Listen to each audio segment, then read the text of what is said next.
Hey everyone, this is Fidel Hakaraja Raven. I'm here with my recommend review of Snowpiercer season number 3, episode number 10, which is the season 3 finale. And I enjoyed this episode, even though I did feel that it was a bit predictable. Like a lot of stuff that happened in this episode, I could see it coming. But yeah, anyway, coming back to the episode, it actually opens up with basically a double narration by Layton as well as Melanie, and both of them are talking about how they're going to move forward and that there's a war coming up. And Layton is like, you know what, it actually makes sense when it comes to deciding the fate of humanity. How can you decide the fate of humanity without going to war? And this is also where these two talk about being the original sinners, which I'm like, you know what? Both Layton and Melanie have stuff in common. They both lied to the people of the train in order to get what they wanted. And yeah.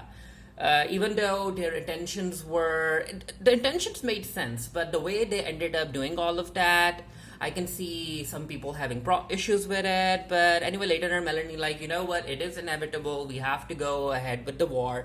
And we also get a scene between Josie and Layton, because Layton is like, Josie, is the tail with me? Are they going to fight? And Josie is like, you know what, we will have to find out sooner or later. And Roche is someone who doesn't want to get involved, but he will need to get involved sooner or later. And Melanie is still trying to find Wilford, and yeah, he's still missing. So we cut to Oz and Audrey, and Oz goes to the night car because Oz is ready to just run away. He wants to run away. He doesn't want to be here for the war. And Audrey is there as well. She's basically playing the piano. And yeah, Oz is like, okay, so if you're here, that means that, you know what, the dam is already breaking. Joseph is going to appear soon. And Audrey is like, you know what, Oz, I have changed. You can trust me. I'm not with Joseph anymore. And yeah, of course, Oz doesn't trust her. And I'm like, you know what, I wouldn't be trusting Audrey either. So while these two are talking, this is where Joseph decides to come to the night car. LJ is with him, and yeah, Oz and Audrey are like, yep, I guess we're stuck here. We just can't get up and run away now. And I actually like Oz's expression over here, down in the corner. And of course, Joseph goes ahead and he's like, Audrey, I will ravish you right now, but I have other pressing things. And Audrey, she's still pretending that she still has feelings for Joseph, because of course she wants to protect her own life.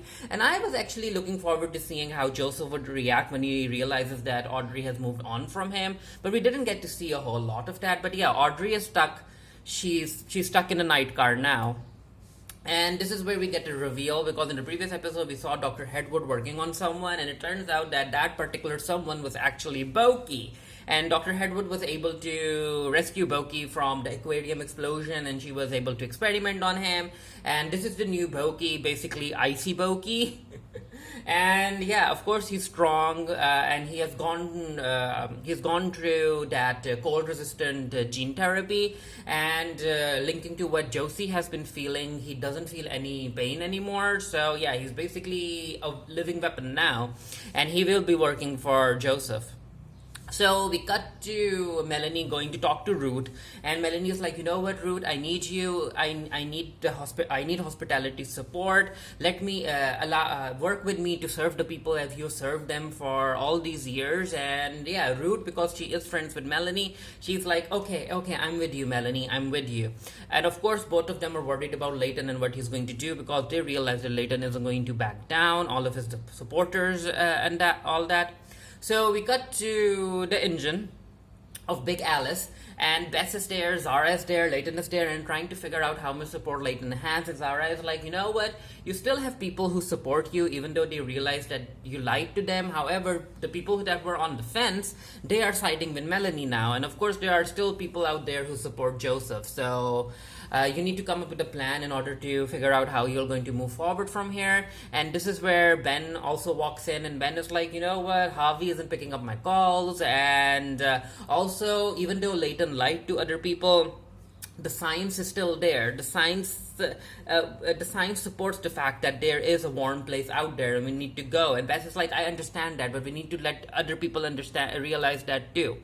So it's time for Layton to address the tailies, and Josie's there as well. And yeah, this is, of course, the tailies are angry at Layton for lying to them and not telling them the risks and whatnot. And Layton is like, hey, I understand that and I apologize. I understand that I ended up using dirty politics in order to get what I wanted, but you have to realize that what I wanted was for everyone to get off this freaking train and help you all. So what I did everything for you. And he's like, you know what, I am a tailie, once a tailie, always a tailie, so I'm going to leave it up to you. Are you guys still going to support me? Because he does warn them. He's like, you know what, if you guys decide to remain in the tail, on the train and in the tail, then you know that when Melanie comes to power, or if Joseph comes to power, things are going to work out for you guys. You're still going to be living on very limited resources. We know how it is as tailies. We know how dark this train gets. So I am offering you all a choice to get off the train, and are you with me? And of course the people are like, you know what, Layton, when you put it like that, we are with you. So yeah, Layton has the support of the tailies. And this is where Joseph ends up talking to Roche, and Joseph is like, you know what, Roche, I want you to fight for me. And Roche is like, I'm going to remain neutral. I'm not going to fight for anyone. And Wilfred is like, well, I guess you've made your decision. So yeah, you do you, and I'm going to do me. And this is where Roche is like, okay guys, before I go, if anyone wants to leave with us, now's the time. Come on. And of course, Audrey and Oz tries to leave, and when Audrey gets up, Joseph looks at her, and yeah, she doesn't move. Oz, on the other hand, Oz is like, yep, I'm out of here. But as he's making his way towards Roche, this is where Boki decides to grab Oz by the neck. And I have to say that I actually felt worried about Oz's fate. I thought that Joseph was going to have him killed right there, but no, that doesn't happen. Instead of having Oz killed, Boki just throws him towards Roche. So yeah, Oz is still okay. And LJ is like, Oz, what are you doing? And Joseph looks at LJ, and LJ is like, I'm not going with him. So yeah, Audrey is kind of stuck in the night car still. And I think LJ is realizing that, you know what, this time she's in trouble. So we cut to Alex talking to Melanie, and Root is there as a mediator, kind of. And yeah, Melanie is like, okay, Alex, you have to make me understand. Why are you thinking like this? Why aren't you looking at the facts, all of the science? You have lost your way as an engineer. And Alex is like, you know what, Melanie, Mom, you can say whatever you want to say to me right now. However, what's important is that I need you to realize that we will be making the turn. I think that they'll have to make the turn in like 24 hours or something. But yeah, Alex is like, we will be making a turn, and I'm going to get off this train. I'm going to New Eden, and what I want you to do right now is I want you to talk to Layton. And Melanie is like, okay, let's go and talk to Layton. And then this is where these two talk about trying to come to a compromise, but no, it's just not happening, because Melanie is like, Layton, how can I allow people to get off the train when I know that there's a risk of them all dying, and that New Eden might not be warm enough to support human life? And yeah, this is where these two end up coming to an impasse, and Melanie is like, okay, bye then. And then we come to Harvey talking to Ben, and Harvey is like, okay, so why the heck are you slowing down the train? Are you braking? And Ben is like, no, I'm not braking. I'm just giving you a bit of resistance. So basically messing with Harvey over in Snowpiercer. And then Zara, I think this is a scene. Yeah. So Zara is like, Harvey, can you take care of the baby for a bit? I have to go and do something. And I'm like, Zara, what the heck are you up to? What are you up to? And Ben is like, okay, I guess I have no other choice. So Zara walks away. And this is where Layton and the tailies are like, you know what, we have to act right now. So Layton's plan is that they need to take control of the agriculture sectors, which makes sense because that's where they will be getting all of the food and other stuff. So all of the tailies go to the ag sections, and they block it off. And Layton is like, okay, so this is where we're going to make our stand. Are you guys ready? And the tailies are like, yeah, we are ready. So Oz runs towards the blockade, and Oz is like, hey, let me through, I have information. And he calls out for Bess, and Bess is like, okay, Oz, spill. And this is where Oz tells Layton that, you know what, Boki is still alive. He's basically Joseph's new coalman now, and that Joseph is planning something. He's planning to attack and whatnot. And Bess is like, okay, we have to figure out a plan how to handle Joseph. And this is where Oz tells Bess that Audrey was in the night car as well. And Bess is like, okay, against her will. Oz is like, no, I don't know. And Bess is like, she's there against her will. She can't go back to Joseph because, of course, these two hooked up in the previous episode. And Bess is like, yeah, I need to figure out a way to get her out of there. So Zara, it turns out, ended up going to talk to Joseph, and I'm like, Zara, come on. And yeah, Zara is like, I'm just here to check that our agreement still stands, right? And Joseph is like, of course our agreement still stands. Of course it does. And I'm like, So we cut to Melanie right there in the corner or in the back. And Melanie is like, okay, Ruth, so you know what? Layton has his dailies. Roche isn't necessarily fighting with us. He's not picking a side. So desperate times call for desperate measures. So Ruth is like, oh no, Melanie, you're going to go ahead and come up with some sort of agreement with Joseph.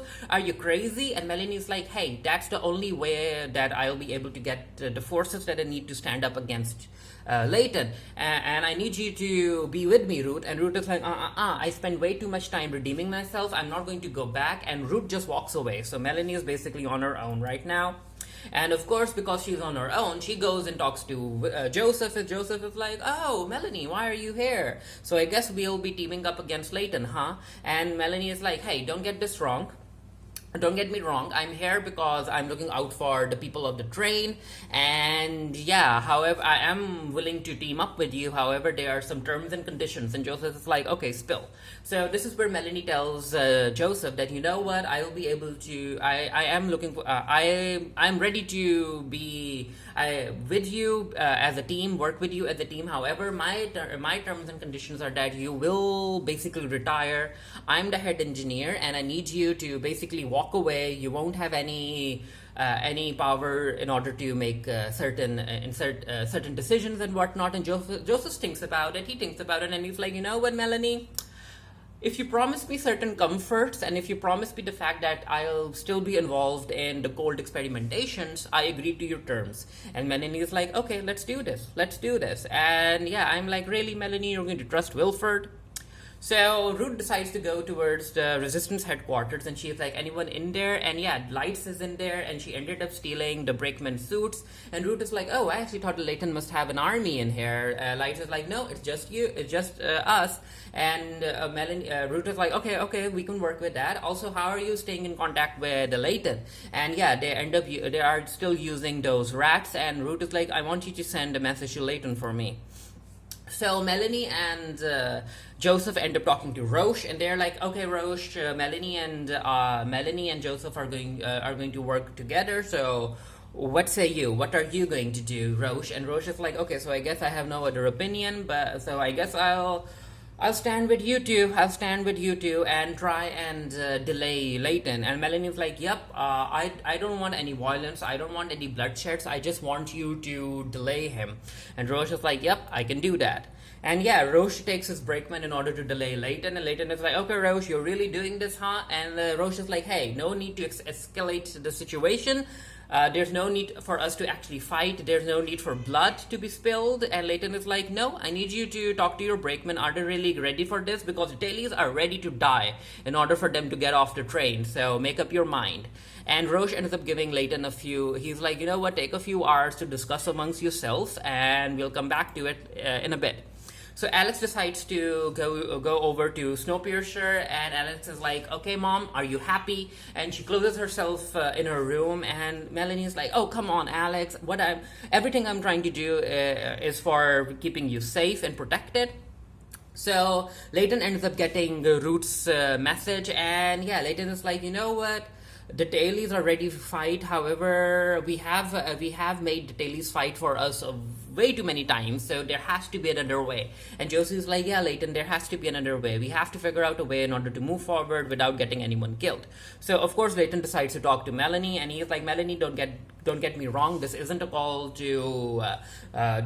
for surrender or for giving up. I'm just telling you that, you know what, I'm not backing down. We will be making the turn, but we need to come up with a plan, a compromise basically, in order for everyone to move ahead without getting killed. And Melanie's like, yep, I know. And of course Layton knows that Melanie is working with Joseph, and he's like, okay, so you are again working with Joseph, you have again fallen for his tricks and whatnot. And Melanie's like, no, I can handle him now, I can handle him. So this is where Joseph tells Audrey to play the piano, and Audrey is like, "I don't want to do this." And of course, Joseph doesn't want to hear no. And before he can basically yell at Audrey or do something, they're like, "There's a visitor to talk to you, Joseph." And Joseph is like, "Yep, I'm looking forward to coming back to this, Audrey." And I'm like, "Yeah, Audrey, stand up to Joseph." So it turns out that the visitor is Melanie, and she's like, "You know what, Joseph? Layton is not backing down." And Wilfred is like, "Why are you so worried about this?